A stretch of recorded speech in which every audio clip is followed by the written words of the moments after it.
أعوذ بالله من الشيطان الرجيم بسم الله الرحمن الرحيم سورة الانعام آیت نمبر 110 وَنُقَلِّبُ أَفْئِدَتَهُمْ وَأَبْصَارَهُمْ كَمَا لَمْ يُؤْمِنُوا بِهِ أَوَّلَ مَرَّةٍ وَنَذَرُهُمْ فِي طُغْيَانِهِمْ يَعْمَهُونَ۔ ترجمہ: جس طرح یہ لوگ پہلی بار قرآن جیسے معجزے پر ایمان نہیں لائے، ہم بھی ان کی ضد کی پاداش میں ان کے دلوں اور نگاہوں کا رخ پھیر دیتے ہیں اور ان کو اس حالت میں چھوڑ دیتے ہیں کہ یہ اپنی سرکشی میں بھٹکتے پھریں۔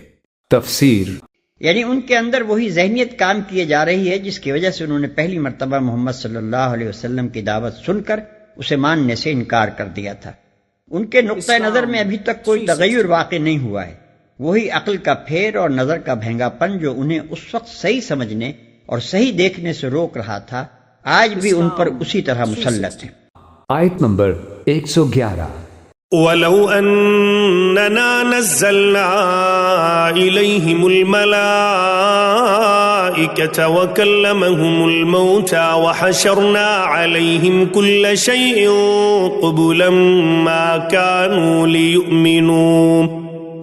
كَانُوا لِيُؤْمِنُوا إِلَّا أَن يَشَاءَ اللَّهُ وَلَكِنَّ أَكْثَرَهُمْ يَجْهَلُونَ۔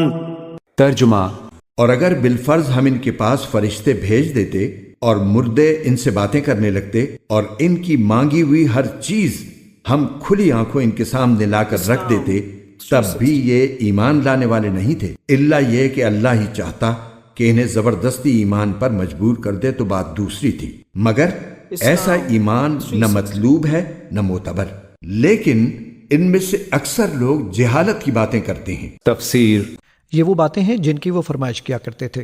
سورہ فرقان آیت نمبر 21 میں ان کا یہ مطالبہ مذکور ہے کہ ہمارے اوپر فرشتے کیوں نازل نہیں کیے گئے، اور سورہ دخان آیت نمبر 34 میں یہ مطالبہ کہ ہمارے باپ دادوں کو زندہ کر کے ہمارے سامنے لاؤ۔ یعنی حقیقت تو یہ ہے کہ تمام معجزات کو دیکھ کر بھی یہ ایمان لانے والے نہیں ہیں، پھر بھی جو مطالبات کر رہے ہیں وہ محض جہالت پر مبنی ہیں۔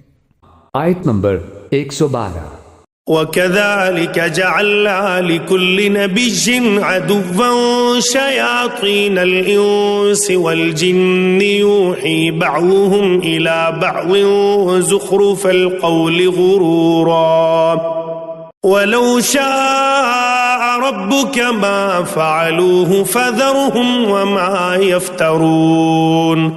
ترجمہ: اور جس طرح یہ لوگ ہمارے نبی سے دشمنی کر رہے ہیں، اسی طرح ہم نے ہر پچھلے نبی کے لیے کوئی نہ کوئی دشمن پیدا کیا تھا، یعنی انسانوں اور جنات میں سے شیطان قسم کے لوگ جو دھوکہ دینے کی خاطر ایک دوسرے کو بڑی چکنی چپڑی باتیں سکھاتے رہتے تھے، اور اگر اللہ چاہتا تو وہ ایسا نہ کر سکتے، لہٰذا ان کو اپنی افترا پردازیوں میں پڑا رہنے دو۔ تفسیر: یہاں پھر وہی بات فرمائی جا رہی ہے کہ اگر اللہ تعالیٰ چاہتا تو شیاطین کو یہ قدرت نہ دیتا اور لوگوں کو زبردستی ایمان پر مجبور کر دیتا، لیکن چونکہ مقصد امتحان ہے اس لیے زبردستی کا ایمان معتبر نہیں۔ آیت نمبر 113 وَلِتَسْوَىٰ إِلَيْهِ أَفْئِدَةُ الَّذِينَ لَا يُؤْمِنُونَ بِالْآخِرَةِ وَلِيَرْضَوْهُ وَلِيَقْتَرِفُوا مَا هُمْ مُقْتَرِفُونَ۔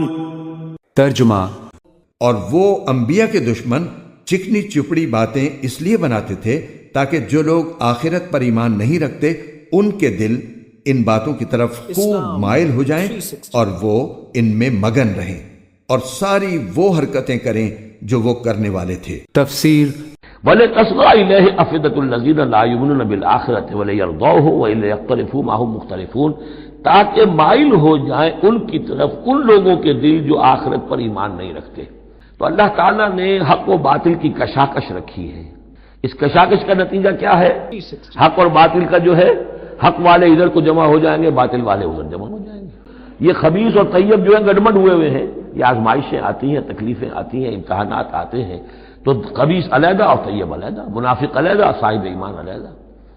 تو فرمایا لئن تصغى الیہ افئدۃ الذین لا یؤمنون بالآخرہ، تاکہ اس کی طرف ان شیاطین جن و انس کی جو باتیں ہیں پھیلائی ہوئی، ان کی طرف متوجہ ہو جائیں، مائل ہو جائیں ان لوگوں کے دل جو آخرت پر ایمان نہیں رکھتے، وَلِيَرْضَوْهُ، اور تاکہ وہ اس کو پسند بھی کریں، وَلِيَقْتَرِفُوا مَا هُمْ مُقْتَرِفُونَ، اور پھر وہ جو بھی اپنے برے اعمال کا جو انبار جمع کرنا چاہتے ہیں جمع کر لیں۔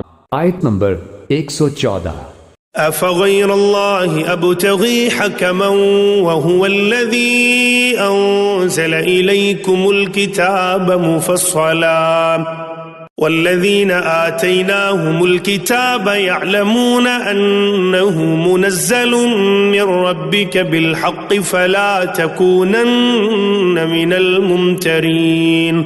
ترجمہ۔ اے پیغمبر، ان لوگوں سے کہو کہ کیا میں اللہ کو چھوڑ کر کسی اور کو فیصل بناؤں، حالانکہ اسی نے تمہاری طرف یہ کتاب نازل کر کے بھیجی ہے جس میں سارے متنازع معاملات کی تفصیل موجود ہے، اور جن لوگوں کو ہم نے پہلے کتاب دی تھی وہ یقین سے جانتے ہیں کہ یہ تمہارے پروردگار کی طرف سے حق لے کر نازل ہوئی ہے، لہٰذا تم شک کرنے والوں میں ہرگز شامل نہ ہونا۔ تفسیر۔ حالانکہ اس نے پوری تفصیل کے ساتھ تمہاری طرف کتاب نازل کر دی ہے۔ اس فقرے میں متکلم نبی صلی اللہ علیہ وسلم ہے اور خطاب مسلمانوں سے ہے۔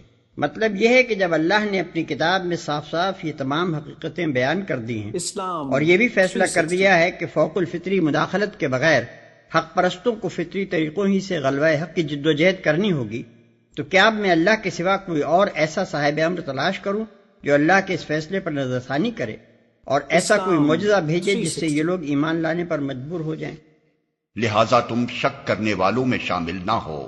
یعنی یہ کوئی نئی بات نہیں ہے جو واقعات کی توجیہ میں آج گھڑی گئی ہو۔ تمام وہ لوگ جو کتب آسمانی کا علم رکھتے ہیں اور جنہیں انبیاء علیہ السلام کے مشن سے واقفیت حاصل ہے، اس بات کی شہادت دیں گے کہ یہ جو کچھ قرآن میں بیان کیا جا رہا ہے ٹھیک ٹھیک امر حق ہے اور وہ ازلی و ابدی حقیقت ہے جس میں کبھی فرق نہیں آیا ہے۔ آیت نمبر 115۔ وتمت كلمة ربك صدقا وعدلا لا مبدل لكلماته وهو السميع العليم۔ ترجمہ۔ اور تمہارے رب کا کلام سچائی اور انصاف میں کامل ہے، اس کی باتوں کو کوئی بدلنے والا نہیں، وہ ہر بات سننے والا ہے، ہر بات جاننے والا ہے۔ تفسیر۔ وَتَمَّتْ كَلِمَةُ رَبِّكَ صِدْقًا وَعَدْلًا، اور آپ کے رب کی بات تو سچائی اور عدل پر مبنی ہونے کے اعتبار سے درجہ تمام و کمال کو پہنچ چکی ہے۔ تیرے رب کی بات پوری ہو چکی، مکمل ہو چکی۔ وَتَمَّتْ كَلِمَةُ رَبِّكَ صِدْقًا وَعَدْلًا، اس کی ہر بات صداقت پر اور ہر بات اس کی عدل پر مبنی ہے، اور اس اعتبار سے وہ نقطہ کمال کو پہنچ چکی ہے۔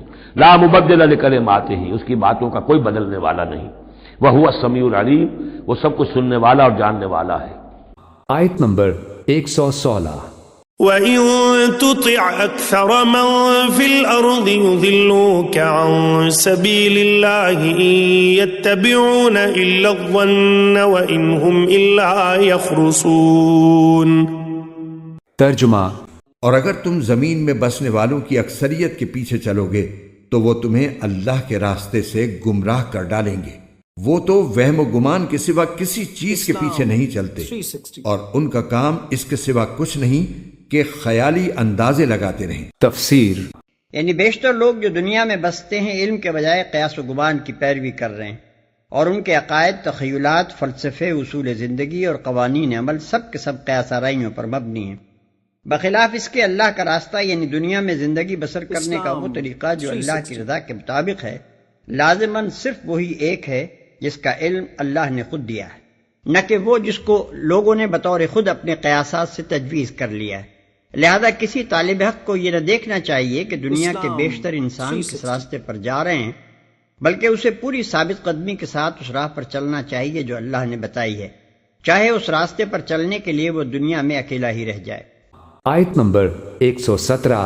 إن ربك هو أعلم من يضل عن سبيله وهو أعلم بالمهتدين۔ ترجمہ۔ یقین رکھو کہ تمہارا رب خوب جانتا ہے کہ کون اپنے راستے سے بھٹک رہا ہے، اور وہی ان لوگوں کو خوب جانتا ہے جو صحیح راستے پر ہیں۔ تفسیر ان ربک هو اعلم من یضل عن سبیلہ، آپ کا رب خوب واقف ہے ان سے کہ جو اس کے راستے سے بھٹک چکے ہیں، وہو اعلم بالمہتدین، اور وہ خوب واقف ہے ان سے بھی جو ہدایت کی راہ پر ہیں۔